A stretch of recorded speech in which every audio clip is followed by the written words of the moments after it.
إن الحمد لله نحمده ونصلي على رسوله الكريم أما بعد أعوذ بالله السميع العليم من الشيطان الرجيم من همزه ونفخه ونفثه بسم الله الرحمن الرحيم ويسألونك عن الجبال فقل ينسفها ربي نسفا فيذرها قاعا صفصفا لا ترى فيها عوجا ولا أمتا۔ تفسیر القرآن کا سبق آج انشاءاللہ ہم سورہ طٰہٰ رکوع نمبر 6 پڑھیں گے۔ اس کا لفظی ترجمہ دیکھتے ہیں پہلے انشاءاللہ، پھر تفسیر پڑھیں گے۔ وَيَسْأَلُونَكَ عَنِ الْجِبَالِ، اور وہ سوال کرتے ہیں آپ سے، عن الجبال، پہاڑوں کے بارے میں۔ فَقُلْ، آپ کہہ دیجئے، يَنْسِفُهَا، وہ اڑا دے گا ان کو، ربی، میرا رب، نسفا، خوب اڑا دینا۔ فَيَذَرُهَا، پھر وہ بنا دے گا انہیں، قاعن، میدان، صفصفا، چٹیل، اس میدان، اس زمین کو سیدھا چٹیل میدان بنا دے گا۔ لا ترا، نہیں دیکھیں گے آپ، فیہا، ان میں، عوجا، کوئی کجی، ولا امتا، اور نہ کوئی ٹیلا۔ یومئذ، اس دن، یتبعون الداعی، وہ سب پیچھے چلیں گے، الداعی، پکارنے والے کے، لا عوج لہ، کوئی کجی نہیں ہوگی، لہو، اس کے لیے، وخشعت الاصوات للرحمن، اور پست ہو جائیں گی آوازیں، للرحمن، رحمان کے لیے، فلا تسمع الا ہمسا، تو نہیں سنیں گے آپ، الا ہمسا، مگر ایک آہٹ۔ یومئذ، اس دن، لا تنفع الشفاعہ، نہیں نفع دے گی سفارش، الا من اذن لہ الرحمن، مگر جو اجازت دی ہو اس کے لیے رحمان نے، ورضی لہ قولا، اور وہ پسند کرے اس کے لیے بات کرنا۔ یعلم، وہ جانتا ہے، ما بین ایدیہم، جو ان کے ہاتھوں کے درمیان ہے، یعنی ان کے آگے ہے، وما خلفہم، اور جو ان کے پیچھے ہے، ولا یحیطون بہ علما، اور نہیں وہ سب احاطہ کر سکتے، بھی اس کا علم کے اعتبار سے، وعنت الوجوہ، اور جھک جائیں گے چہرے، للحی القیوم، اس زندہ رہنے والے، قائم رہنے والے کے لیے، وقد خواب، اور یقیناً ناکام ہوا، من حمل ظلم، جس نے بوجھ اٹھایا ہو ظلم کا، ومن یعمل من الصالحات، اور جو بندہ جس نے عمل کیے، من الصالحات، نیک، وہو مؤمن، اس حال میں کہ وہ مومن ہو، فلا یخاف، تو نہیں وہ ڈرے گا، ظلم، کسی بے انصافی سے، ولا حزم، اور نہ کسی حق تلفی سے ڈرے گا۔ وَكَذَلِكَ، اور اسی طرح، انزلناہ، ہم نے نازل کیا اسے، اس قرآن کو ہم نے نازل کیا، قرآن کو، عربیہ، عربی میں، وصرفنا، اور ہم نے پھیر پھیر کر بیان کی، فیہ، اس میں، من الوعید، ڈرانے کی باتیں، لعلہم یتقون، تاکہ وہ سب ڈر جائیں، او یحدث لہم ذکرا، یا وہ پیدا کر دے ان کے لیے کوئی نصیحت۔ فتعال اللہ، پس بہت بلند ہے اللہ، الملک الحق، جو بادشاہ ہے حقیقی، ولا تعجل بالقرآن، اور نہ آپ جلدی کریں، بالقرآن، قرآن پڑھنے میں، من قبل، اس سے پہلے، ان یقضا، کہ پوری کی جائے، الیک، آپ کی طرف، وحیہ، اس کی وحی، وقر، اگر اس کو ملا کے پڑھیں گے نا، وقر ربی زدنی علما، اور آپ کہیں، اے میرے رب، زدنی علما، اللہ مجھے زیادہ دے علم، وَلَقَدْ، اور یقیناً، البتہ، تحقیق، عَهِدْنَا، ہم نے عہد لیا، إِلَىٰ آدم علیہ السلام سے، من قبل، اس سے پہلے، فنسیا، پھر وہ بھول گیا، وَلَمْ نَجِدْ لَهُ عَزْمًا، اور نہیں پائی ہم نے اس میں عزمًا، ارادے کی پختگی۔ یہاں تک رکوع کمپلیٹ ہوا، اب اس کی تفسیر دیکھتے ہیں ہم۔ اس رکوع میں نا، قیامت کے متعلق، قیامت کے آنے کی جو علامتیں ہوں گی، یا قیامت کے آنے کی جو کیفیت ہوگی، اس وقت کے کچھ حالات بیان کیے جا رہے ہیں۔ کافر نہ پوچھتے سے نبی کریم صلی اللہ علیہ وسلم سے کہ جب قیامت آئے گی تو ساری زمین ختم ہو جائے گی، آسمان پھٹ جائے گا، تو اتنے بھاری بھرکم یہ بڑے بڑے پہاڑ مضبوط، یہ کہاں جائیں گے؟ ان کا پہاڑوں کا کیا بنے گا؟ آپ سے بار بار پوچھتے تھے، تو اس کا جواب یہاں دیا جا رہا ہے، وَيَسْأَلُونَكَ، اور وہ آپ سے سوال کرتے ہیں، عن الجبال، پہاڑوں کے بارے میں، فَقُلْ، آپ ان کو کہہ دو، يَنْسِفُهَا، اڑا دے گا ان کو میرا رب، اڑا دینا، نصف فصل کہتے ہیں کسی چیز کو جڑ سے اکھاڑنا اور پھر اسے خاک بنا کر اڑا دینا. کہ ان پہاڑوں کو جڑوں سے نکال کر، پہاڑوں کے نا کئی کیفیتیں ہیں قرآن میں، کہ ان کو کوٹا جائے گا، کوٹ کر ریزہ ریزہ کر دیا جائے گا، پھر یہاں پہ ابھی ہے کہ اڑا دیا جائے گا ان کو. اور جب اڑ رہے ہوں گے تو سورۃ القاریہ میں آتا ہے یوم یکون الناس کالفراش المبثوث وتکون الجبال کالعہن المنفوش، کہ پہاڑ ہو جائیں گے دھن ہوئی رنگین روئی کی طرح. جس طرح روئی کو ڈالا جاتا ہے مشین میں تو آگے اڑ رہی ہوتی ہے، تو اس طرح پہاڑ بھی اڑ رہے ہوں گے اور رنگین ہوں گے. کیونکہ پہاڑ بھی رنگین ہیں، کچھ بلیک کلر کے ہیں، کچھ ریڈ ہیں، کچھ کوئی ایسے ہیں جن پر سبزہ ہے، تو اس لیے وہ روئی بھی رنگین روئی کی طرح. اور سورہ نبا میں آتا ہے فکانت سرابا، کہ پہاڑ سراب بن جائیں گے. کہ دور سے، تو سراب کہتے ہیں دور سے نظر آنے والی چیز جو حقیقت میں کچھ نہ ہو. دور سے تو نظر آئیں گے کہ پہاڑ ہیں لیکن حقیقت میں وہ نہیں ہوں گے، ختم کر دیا جائے گا ان کو. فَقُلْ يَنْسِفُهَا رَبِّي نَصْفًا، تیرا رب اڑا دے گا ان کو اڑا دینا. تمہیں اس کی کیا فکر پڑی ہے؟ تم تو اپنی فکر کرو. پہاڑوں کے بارے میں پوچھتے ہو تو اڑا دے گا تیرا رب، اب کرب ان کو اڑا دے گا. ان کی فکر مت کرو کہ ان کا کیا بنے گا، ایمان لاؤ اس پر. یہ اصل دل میں شک تھا نا، اس وجہ سے سوالات آتے تھے. آج بھی جن لوگوں کے دل میں شک ہو وہ اس طرح کے سوالات کرتے ہیں جن کا کوئی تعلق نہیں ہوتا، جن کا ان کی ذات سے کوئی تعلق نہیں ہوتا. ایسی بات تو پوچھے نا جس کا کوئی تعلق ہو، جو کوئی عمل کرنا ہو، عمل کے ساتھ تعلق ہو یا ان کی ذات کے ساتھ تعلق ہو. ایسے بات جن کا کوئی مقصد ہی نہیں، بے مقصد باتیں، یعنی تم ان کے بارے میں کیا پوچھتے ہو؟ ان کو تو رب اڑا دے گا. تم اپنے بارے میں سوچو نا. فَيَذَرُهَا، پھر کیا ہوگا؟ فَيَذَرُهَا، پھر بنا دے گا وہ اس کو قَاعًا صَفْصَفًا، کر دے گا اس کو قاعًا میدان، چٹیل میدان، صفصفا سفید سیدھا چٹیل میدان بنا دے گا. ساری زمین سیدھی ہوگی اور زمین کے بھی رنگ ہوں گے، مختلف رنگ. جس زمین پر خون کیا ہوگا وہ خون سے رنگین ہوگی، اور وہ زمین سفید ہوگی جہاں پر کوئی گناہ نہیں کیا گیا ہوگا، وہ زمین سفید ہوگی، نہیں ہوگی لا تری فیہا عوجا، اس میں کوئی کجی نہیں ہوگی، کوئی ٹیڑھ پن، کوئی نیچی جگہ نہیں ہوگی، کوئی گڑھا نہیں ہوگا، ولا امتا، کوئی اونچا ٹیلا نہیں ہوگا، بالکل چٹیل میدان سیدھا. اور سورہ انشقاق میں آتا ہے نا وَإِذَا الْأَرْضُ مُدَّتْ، کہ زمین کو پھیلا دیا جائے گا، سیدھا کر کے کھینچ دیا جائے گا. اور سورہ زلزال میں آتا ہے اذا زلزلت الارض زلزالها، جب ہلا دی جائے گی زمین، زمین کو ہلایا جائے گا. جب کسی چیز کو جھاڑا جاتا ہے نا، پھر اس کے اندر سے جو چیز وہ باہر نکل آتی ہے، تو زمین کو ہلایا جائے گا. زلزلت الارض زلزالها واخرجت الارض اثقالها، پھر یہ زمین اپنے بوجھ باہر نکال دے گی. زمین کے اندر جو چیزیں دفن ہیں وہ باہر نکال دے گی، اور زمین پھر بولے گی، راز بیان کرے گی انسانوں کے. اس دن یتبعون الداعی، سارے انسان پیروی کر رہے ہوں گے، پیچھے چلیں گے الداعی، پکارنے والے کے. جب پکارا جا رہا ہوگا اس پکار کے پیچھے سور پھونکا جائے گا. ایک بار پھونکا جائے گا سارے انسان بے ہوش ہو جائیں گے، اور پھر دوسری بار جب سور پھونکا جائے گا سارے انسان میدان حشر کی طرف چلیں گے. لا عوج لہ، اس کے لیے کوئی کجی نہیں ہوگی، کوئی ٹیڑھ پن نہیں ہوگا. وخشعت الاصوات للرحمن، اور ساری آوازیں پست ہو جائیں گی. کوئی وہاں رحمان کے سامنے اللہ کی عدالت میں جب عدالت کی لگی ہوگی، سب لوگ جمع ہوں گے، ساری خلقت جمع ہوگی. اللہ رب العالمین کی عدالت میں کسی کی جرت نہیں ہوگی کہ بول سکے، سب آوازیں پست ہو جائیں گی. آج تو ہوتا ہے نا جہاں گیدرنگ زیادہ ہو تو شور و غل ہوتا ہے، لوگ کسی سے سنبھالے نہیں جاتے، چیخو پکار ہوتی ہے. وہاں پر اللہ کی عدالت میں اتنا رعب ہوگا، اتنا دبدبا ہوگا.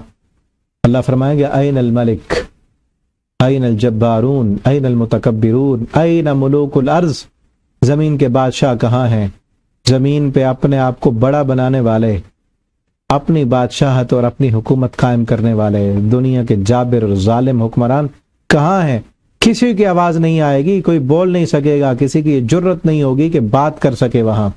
وخشعت الاصوات للرحمن، ساری آوازیں اس دن رحمان کے سامنے پست ہو جائیں گی. پھر اللہ رب العالمین خود فرمائیں گے انا الملک، آج میں مالک ہوں، انا الملک، میں مالک ہوں۔ اللہ فرمائیں گے انا الدیان، میں فیصلہ کرنے والا ہوں۔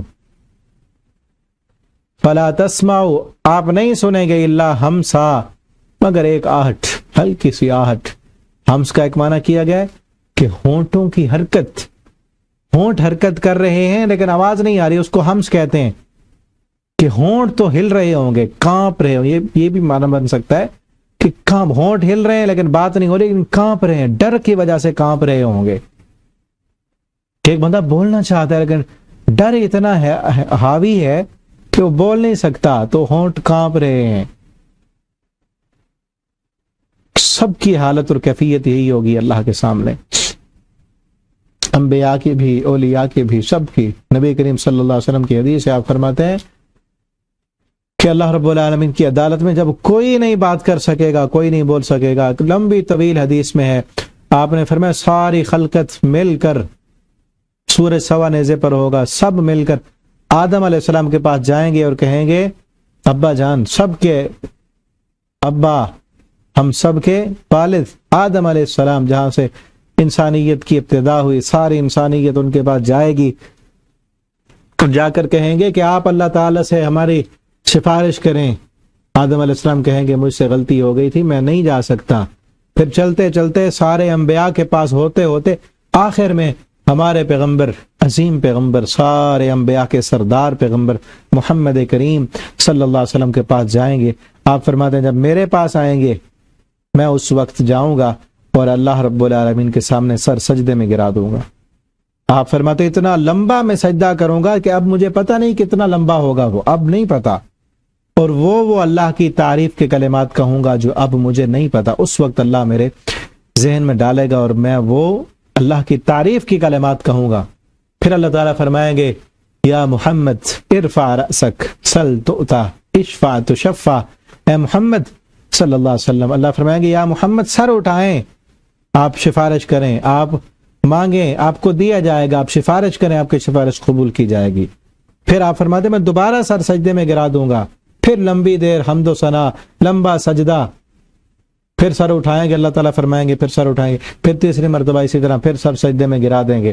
پھر آپ صلی اللہ علیہ وسلم فرمائیں گے اللہ ان لوگوں کا حساب و کتاب شروع کرو۔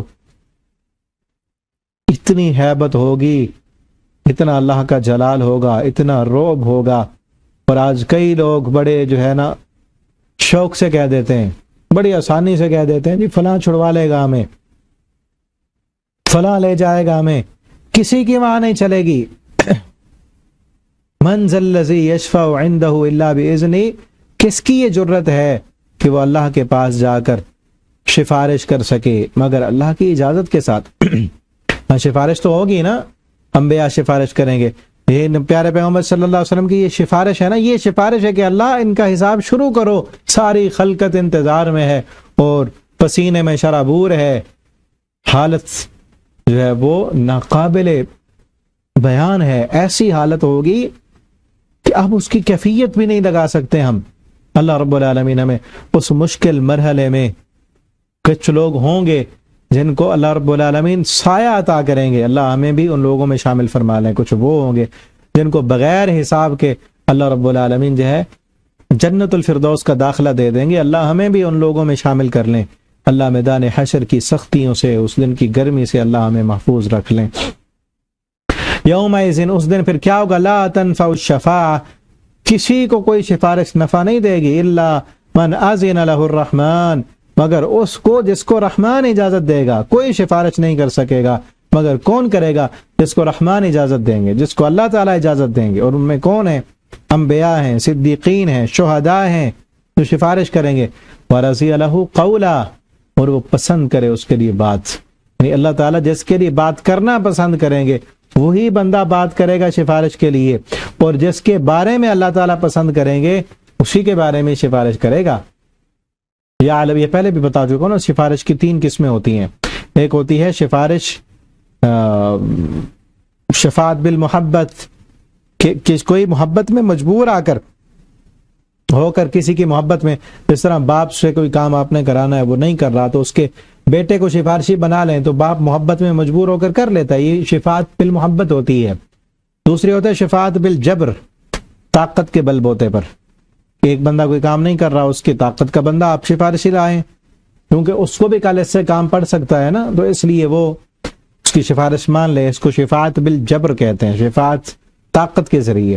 تیسری ہوتی ہے شفاعت بالاذن، یعنی اجازت دے دے کہ فلاں بندہ کہہ دے چلو تو پھر میں یہ کام کر لوں گا، کوئی بندہ کہے کہ فلاں سفارش کر دے تو پھر میں مان لوں گا، تو شفاعت بالاذن ہوگی اللہ رب العالمین کے ہاں، باقی جو دو سفارشیں وہ نہیں ہوں گی۔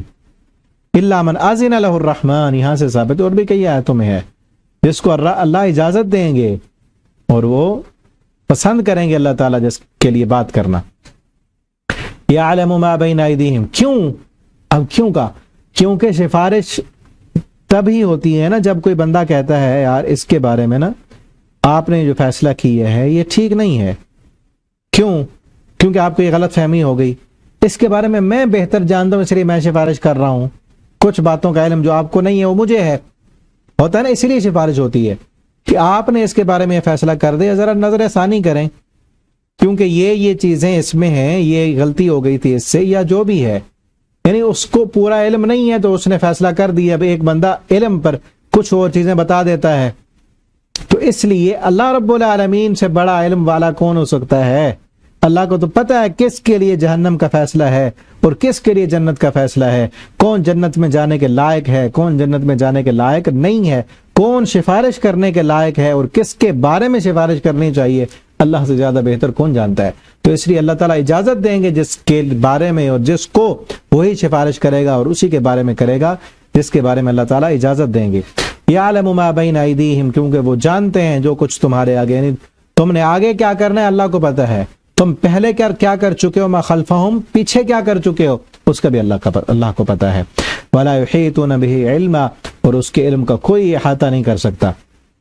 وعنت الوجوہ للحی القیوم، اور اس دن قیامت کے دن سب چہرے جھک جائیں گے اس زندہ رہنے والے قیوم ذات کے لیے، یا حی یا قیوم۔ آپ صلی اللہ علیہ وسلم اکثر اپنے دعاؤں میں اللہ کے ان دونوں ناموں کو پکارا کرتے تھے، یا حی یا قیوم برحمتک استغیث۔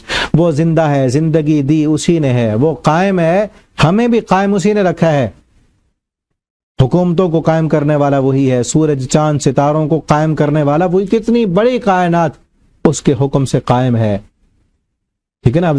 اب تو سائنس جو ہے وہ بہت آگے پہنچ چکی ہے نا، ہم معلوم کر سکتے ہیں کہ اس کائنات میں کتنے سیارے گردش کر رہے ہیں، وہ بھی تو قائم ہے نا۔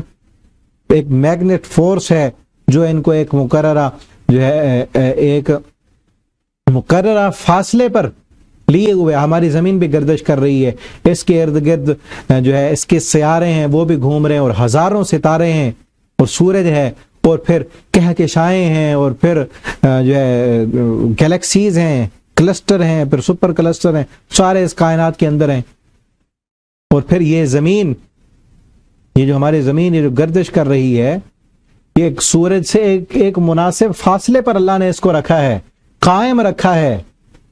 اگر اس زمین کا سورج سے فاصلہ زیادہ طویل ہو جائے نا تو اس زمین پر اتنی ٹھنڈ ہو، اتنی سردی ہو کہ سردی کی وجہ سے جتنے بھی جاندار ہیں سب مر جائیں، زندگی کا وجود باقی نہ رہے۔ اس رب نے قائم رکھا ہے ایک مناسب فاصلے پر کہ جتنی سورج کی روشنی کی ضرورت ہے اتنی روشنی مل رہی ہے، اگر زیادہ دور چلا جائے تو روشنی اور گرمی حرارت نہ ہونے کی وجہ سے زندگی ختم ہو جائے، اور اس سورج کے قریب اگر چلی جائے زمین، فاصلہ کم ہو جاتا تو پھر بھی اس پر زندگی ممکن نہیں تھی، کیونکہ سورج کی شعاؤں اور اس کی گرمی کی وجہ سے اس زمین پر رہنا پھر بھی ممکن نہ ہوتا۔ اس رب نے قائم رکھا ہے ایک مناسب فاصلے پر کہ جس فاصلے کی وجہ سے اتنی روشنی آتی جتنی انسان کو ضرورت ہے، اتنی ہی شعائیں آتی ہیں جتنی درختوں کو اور پھلوں پھولوں پودوں کو ضرورت ہے، جس کی وجہ سے زندگی قائم ہے، اس رب نے قائم رکھی ہوئی ہے۔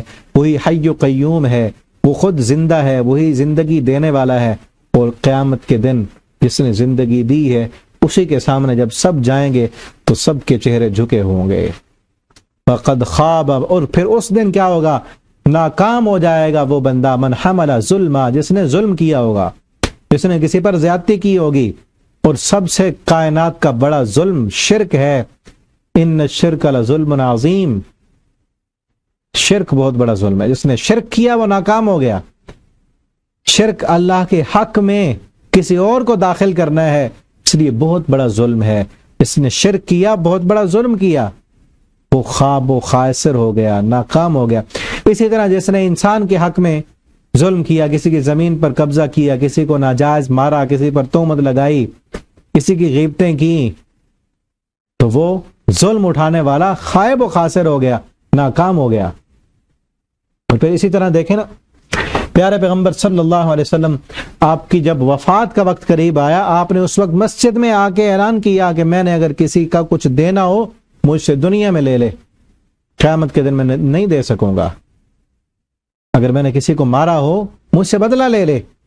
ایک صحابی اٹھے کھڑے ہوئے، کہنے کہ اللہ کے پیغمبر، آپ نے فلاں موقع پر صفیں بنواتے ہوئے مجھے چھڑی سے مارا تھا، چھڑی ماری تھی جہاد کے لیے صفیں بناتے ہوئے، آپ نے فرمایا لے آؤ چھڑی، مجھے مارو۔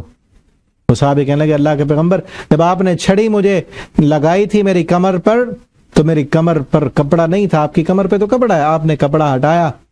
تو وہ صحابی نے محبت میں آپ صلی اللہ علیہ وسلم کی کمر کو چوم لیا، آپ کے جسم سے لگ گیا اور کہا کہ میں آپ سے بدلہ نہیں لینا چاہتا تھا، میں یہ چاہتا تھا کہ آپ کے جسم سے میرا جسم ٹچ ہو جائے تاکہ میرے جسم پر بھی جہنم کی آگ حرام ہو جائے۔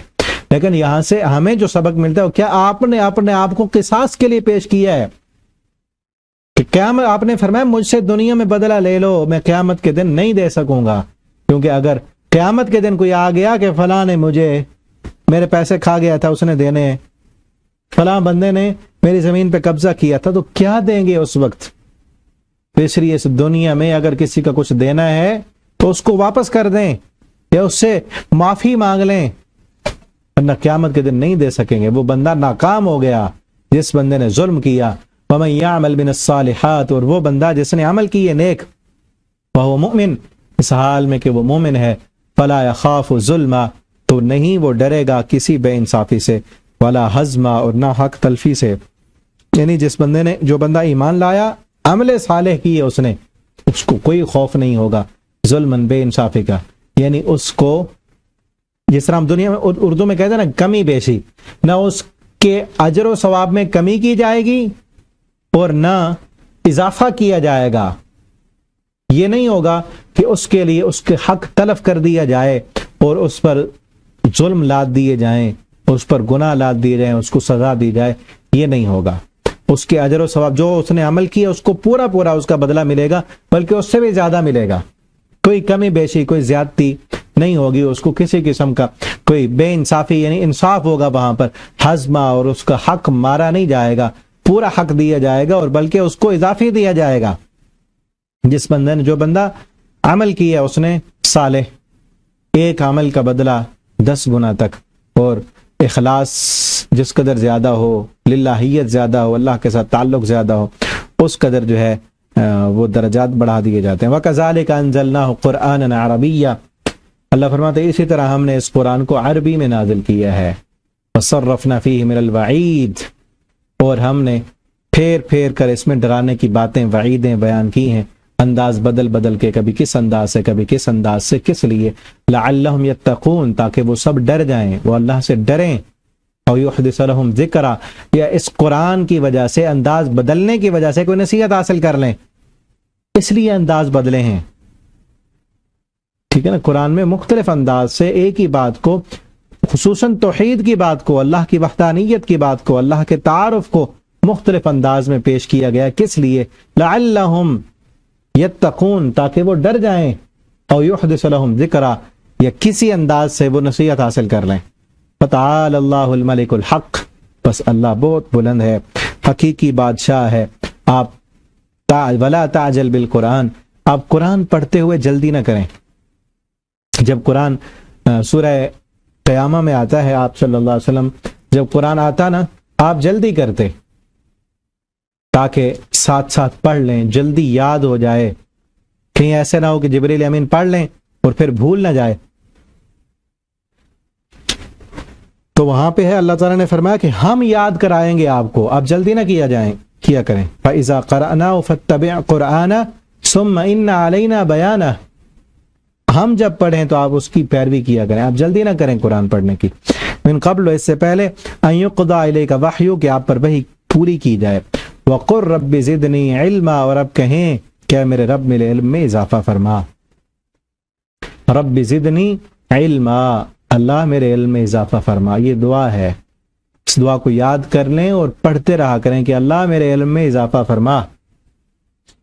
ہم بھی دیکھیں کہ کیا ہم مانگتے ہیں دعا، علم میں اضافے کی دعا مانگنی چاہیے. اللہ زیادہ دے مجھے علم، باقی کسی چیز کے لیے زیادتی نہیں کہی گئی، بلکہ کیا ہے، آپ صلی اللہ علیہ وسلم نے دنیا میں کیا کہا؟ اللہ دنیا مانگی، ربنا آتنا فی الدنیا حسن، اللہ دنیا میں اچھا دے. یہ نہیں کہا اللہ دنیا زیادہ دے، نہیں، بلکہ آپ نے صلی اللہ علیہ وسلم نے تو یہ فرمایا اللہم احینی مسکینا وامتنی مسکینا واحشرنی فی زمرۃ المساکین. اللہ مجھے مسکینوں میں رکھ، صبح کا ہو شام کا نہ ہو، ایک دن کھاؤں ایک دن بھوکا رہ کے تیرا جو ہے ذکر کروں اور ایک دن کھا کے تیرا شکر ادا کروں. زیادہ نہیں مانگی دنیا، علم کے لیے کہا ہے کہ علم زیادہ مانگو. لیکن آج ہماری حالت کیا ہے کہ ہم نا رب زدنی مالن کہتے ہیں. ہماری حالت یہ بن چکی ہے رب زدنی مالا، ہم مال کی زیادتی چاہتے ہیں، علم میں زیادہ نہیں چاہتے. ہماری حالت اور کیفیت یہ بن چکی ہے، اکثر ہمارے معاشرے کی، سب کی بات نہیں، اللہ ما رحم ربی، اکثر لوگوں کی حالت یہ ہے کہ ہمیں اپنا علم سب سے زیادہ لگتا ہے. ہمیں اپنا علم جو ہوتا ہے نا وہ سب سے زیادہ لگتا ہے. کسی کا مشورہ ہم سننے کے لیے تیار نہیں ہوتے. آپ تو سن رہے ہیں نا، جتنے بھی پڑھنے والے سیکھنے سننے والے، ان کی بات نہیں، معاشرے کی بات کر رہا ہوں. کیا ہوتا ہے، علم اپنا زیادہ لگتا ہے اور پیسہ دوسرے کا زیادہ لگتا ہے. دوسرے کی دولت اور مال اور کوٹھی بنگلہ، اس کی گاڑی، اس کا پروٹوکول وہ نظر آتا ہے کہ اس کے پاس بڑا پیسہ ہے، اور اپنا علم بڑا لگتا ہے. جس کی وجہ سے خرابی کیا ہے کہ مال کے پیچھے بھاگ رہے ہیں، اس کے پاس زیادہ ہے میرے پاس نہیں ہے. اپنا مال کچھ نہیں لگتا، اس کے پاس زیادہ ہے، اس لیے رب زدنی مالا، مال کے پیچھے بھاگ رہے ہیں. علم مانگتے نہیں کیونکہ کہتے ہیں میرے پاس تو سارا کچھ ہے، سب کچھ ہے. کسی کا مشورہ سننے کے لیے تیار نہیں ہوتے. کسی بھی فیلڈ میں جا کے دیکھ لیں، کئی بندے ایسے مل جائیں گے جو ہر فیلڈ کا ان کو پتا ہے. کوئی بھی آپ بات کریں نا وہ کہیں گے نہیں مجھے پتا ہے، پہلے آپ میری سنو نا میں بتاتا ہوں. کئی لوگ ہوتے ہیں پوری بات سنتے ہی نہیں، کہتے نہیں رکو میں بتاتا ہوں. بھائی کسی کی سن تو لو، ٹھیک ہے آپ کو پتا ہے، لیکن کئی علم ایسے ہیں جن کا آپ کو بھی نہیں پتا، کئی تجربات ایسے ہیں جن کی ہوا بھی آپ کو نہیں لگی. رب زدنی علما، اس لیے کہا کہ علم زیادہ دے. اور اصل علم جو ہے وہ قرآن و سنت کا علم ہے، قرآن کا فہم، اصل علم یہ ہے رب زدنی علما. اور اس رب زدنی علما سے مراد قرآن کا فہم ہے، اس کی تفسیر ہے، اس کی گہرائی ہے، صرف قرآن کے الفاظ نہیں. ٹھیک ہے نا، قرآن کے الفاظ رب زدنی، دیکھیں نا لفظ پر غور کریں، رب زدنی علم، اللہ میرا علم میں اضافہ فرما، زیادہ دے مجھے علم. جبکہ قرآن کے الفاظ تو آپ شروع سے پڑھیں رب الناس تک، ناس تک پہنچ گئے، الفاظ تو محدود ہیں، ختم ہو جائیں گے. سارے آپ نے حفظ کر لیے. علم کی طرف اگر ہے بھی صحیح رجحان تو اکثر کیا ہے، حفظ کرنے میں لگے ہوئے ہیں. ٹھیک ہے اپنی فضیلت ہے قرآن کریم کو حفظ کرنے کی، یاد کرنے کی، اچھے تلفظ کے ساتھ پڑھنے کی اپنی فضیلت ہے. لیکن رب زدنی علما، یہ دعا تو صرف حفظ کرنے سے پوری نہیں ہوتی، کیونکہ الفاظ تو محدود ہیں. اس کے بعد رب زدنی علما کس پھر زیادتی کی دعا کریں گے؟ یہاں تو یہ ہے نا گہرا فہم، غور و فکر. اور یہ پھر ایسا ہے فہم، اس کے اندر غور و فکر کرنا، علم کے دروازے جب کھلتے ہیں نا تو پھر بند نہیں ہوتے. ٹھیک ہے نا، کہ اگر الفاظ صرف یاد کریں تو وہ ایک محدود ہے، وہ ایک وقت تک آئے گا کہ آپ پورا قرآن یاد کر لیں گے، اس کے بعد آگے اور تو کچھ نہیں ہے نا، اور تو نہیں یاد کر سکتے. لیکن رب زدنی علما، اس کے اندر فہم، فقہ، مسائل کو اخذ کرنا، ایک ایک صورت کے اندر آپ اپنی پوری زندگی لگا سکتے ہیں. پھر یہ اتنی گہرائی ہے قرآن کے اندر، اتنے مسائل ہیں، اتنے علم کی جو ہے گہرائی، اور علم کے ہر شعبہ، جتنے بھی علم کے شعبے ہیں سارے قرآن میں موجود ہیں. علم فقہ ہے، علم نحو ہے، صرف ہے، علم بلاغہ ہے، اور پھر سائنس کا علم ہے، سائنس کی جتنی شاخیں ہیں ان سب کا علم قرآن میں موجود ہے. ما فرطنا فی الکتاب من شیء، اللہ فرماتے ہیں قرآن میں ہم نے کوئی چیز ذکر کیے بغیر چھوڑی نہیں ہے. ٹھیک ہے نا. اور پھر اس جو میں اس کا مفہوم بیان کر رہا ہوں اس کا یہ آیت کا شروع والا حصہ بھی اسی پر دلیل ہے. میں لا تعجل بالقرآن، جلدی نہ کریں قرآن میں، جلدی نہ کریں.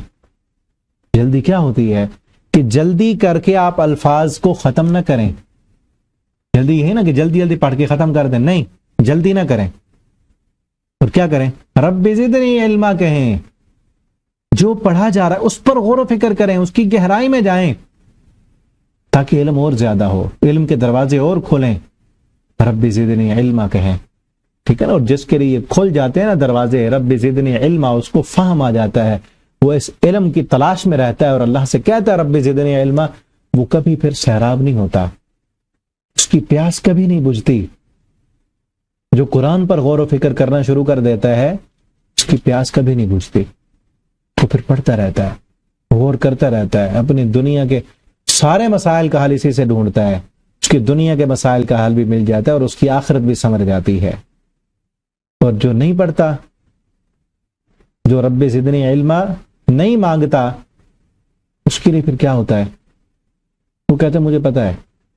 جس نے چکھا ہی نہیں اس کی لذت کو، قرآن کے فہم کی لذت کو، قرآن کی گہرائیوں میں وہ گیا ہی نہیں، دیکھا ہی نہیں اس میں کہ اس کو پڑھنے میں کیا سکون ہے، وہ کیا کہتا ہے؟ مجھے پتا ہے، میں نے پڑھا ہے قرآن، میں نے ٹرانسلیشن پڑھ لی ہے ساری، مجھے پتا ہے، آتا ہے مجھے. تو اس کا صرف ٹرانسلیشن پڑھ لینے کا نام تو علم نہیں ہے، صرف اس کے الفاظ کو یاد کر لینے کا نام علم نہیں ہے. وہ بھی علم ہے، ٹرانسلیشن پڑھنا بھی علم ہے، لیکن زدنی علما کیا ہے؟ زدنی علما تو یہ ہے نا کہ ہر روز بڑھتا جائے، ہر روز نئی نئی چیزیں آتی جائیں، ہر روز بندہ جب غور کرے اور چیزیں سامنے آئیں. یہ ہے، اور یہ مانگیں گے، شوق کے ساتھ پڑھیں گے تو اللہ تعالیٰ بھی زیادہ کر دیں گے. اس لیے دعا بھی کیا کریں اور اللہ سے مانگا بھی کریں اور غور و فکر بھی کریں، کوشش بھی کریں کہ اللہ رب العالمین ہمیں جب تک اللہ زندگی دے قرآن پڑھتے ہوئے، قرآن پر غور و فکر کرتے ہوئے اور قرآن پڑھتے ہوئے اللہ ہمیں موت دے. بس یہی زندگی کی تمنا ہونی چاہیے کہ اللہ ہمیں جب موت دے تو قرآن پڑھتے ہوئے موت دے، قرآن پڑھاتے ہوئے موت دے. بس اب یہ نہیں ہے کہ ابھی ایک دفعہ ہم نے پڑھ کے پھر یہ سمجھنا ہے کہ بس پڑھ لیا، نہیں، ایک دفعہ پڑھ لیا، ہم بھی تو آہستہ آہستہ چل رہے ہیں نا. لا تعجل بالقرآن، لا تعجل بالقرآن نہیں کر رہے ہم، الحمدللہ آہستہ آہستہ چل رہے ہیں. ساتھ ساتھ ہم کوشش کرتے ہیں کہ جو ہے ہم اس پر عمل کریں، جو چیزیں سمجھ آئیں ان کو اپنی زندگی میں لے کے آئیں، ان پر عمل کریں. اور پھر یہ نہیں کہ ایک دفعہ ہم پڑھ کے جب ختم ہو جائے تو پھر ہم قرآن کو سائڈ پہ رکھ دیں، نہیں، جب ختم ہو جائے تو پھر سے شروع کر دیں. ہم جس طرح ہم تلاوت کرتے ہیں، بہتر تو یہ کہ روزانہ کا ایک پارہ ہم دیکھ کے پڑھیں. ابھی رمضان آ رہا ہے تو رمضان میں تو انشاءاللہ پڑھیں نا، اللہ تعالیٰ ہمیں توفیق دیں تراویح میں قرآن پڑھنے کی، تہجد میں قیام میں قرآن کریم کو پڑھنے کی، سننے کی. تو اسی طرح ترجمہ، غور و فکر، اس کا بھی اپنی روٹین بنائیں کہ ایک مرتبہ جب ختم ہو جائے ہم دوبارہ پھر سے شروع کر دیں، ٹھیک ہے نا. ایک سورت ختم ہو جائے ہم اور سورت شروع کر دیں، اور پوری زندگی کی روٹین ہو کہ اتنا ہم نے دیکھ کے پڑھنا ہے، اس کی تلاوت کرنی ہے قرآن کی اتنے حصے کی، اور اتنے حصہ کا ہم نے ترجمہ پڑھنا ہے جس کے ہم نے الفاظ پر غور کرنا ہے، ہم نے دیکھنا ہے کہ اس میں ہمارے لیے کیا چیزیں ہیں، ٹھیک ہے نا. اور اسی پہ اپنی زندگی کا اختتام، زندگی کے اختتام تک یہی ہماری روٹین رہے. اللہ ہمیں توفیق دیں قرآن پڑھنے کی، سمجھنے کی، اس پر غور و فکر کرنے کی، اور اسی قرآن پر جو ہے اللہ تعالی ہمیں قرآن پڑھتے ہوئے موت دیں تاکہ قیامت کے دن بھی یہ قرآن پھر اللہ کے حضور ہمارا سفارشی بن کے آئے. حدیث کئی دفعہ سنائی نا آپ کو، قرآن القرآن شافع و مشفع ماحل مصدق من جعلہ امامہ قعدہ الی الجنہ. جس بندے نے قرآن کو امام بنا لیا یہ جنت میں لے جائے گا. پھر جس بندے نے چھوڑ دیا، پڑھنا چھوڑ دیا، اس پر عمل کرنا چھوڑ دیا، پھر یہ قرآن اس کو جہنم میں پہنچائے گا. ٹھیک ہے نا. اللہ ہمارے حق میں قرآن کو سفارشی بنا دیں. قل رب زدنی علما، یہ کہتے رہا کریں رب زدنی علما، اور پھر بطور دعا کے ہم اس کا صیغہ بھی تبدیل کر کے بطور دعا کے اللہم رب زدنی علما اس طرح بھی کہہ سکتے ہیں. وَلَقَدْ عَهِدْنَا، یہاں سے آگے آدم علیہ السلام کا جو ہے وہ واقعہ کچھ بیان ہو رہا ہے. یہاں پر جو پہلے بھی ہم نے پڑھا، یہاں انداز بدلا ہوا ہے اور انداز کے ساتھ ہے. کہ ہم نے آدم علیہ السلام سے عہد لیا اس سے پہلے کہ وہ، اور پھر وہ فنسیا، کس سے پہلے؟ پیچھے حضرت موسیٰ علیہ السلام کا ذکر ہے نا، وہ بھول گئے اور انہوں نے جو وعدہ کیا تھا اللہ سے کہ اس درخت کے قریب نہیں جانا، وہ کھا بیٹھے۔ اللہ فرماتے لم نجد لہ عزما، ہم نے ان میں ارادے کی پختگی کو نہ پایا۔ یہاں تک رکوع کمپلیٹ ہوا۔ مزید آدم علیہ السلام کا جو واقعہ ہے وہ کل اگلے سبق میں ہم پڑھیں گے۔ اللہ رب العالمین سے دعا ہے اللہ ہمیں قرآن پڑھنے، سمجھنے، اس کے مطابق اپنا عقیدہ عمل بنانے کی توفیق دیں۔ بارک اللہ لی ولکم فی القرآن العظیم ونفعنی وإیاکم فی الآیات والذکر الحکیم۔ السلام علیکم ورحمۃ اللہ وبرکاتہ۔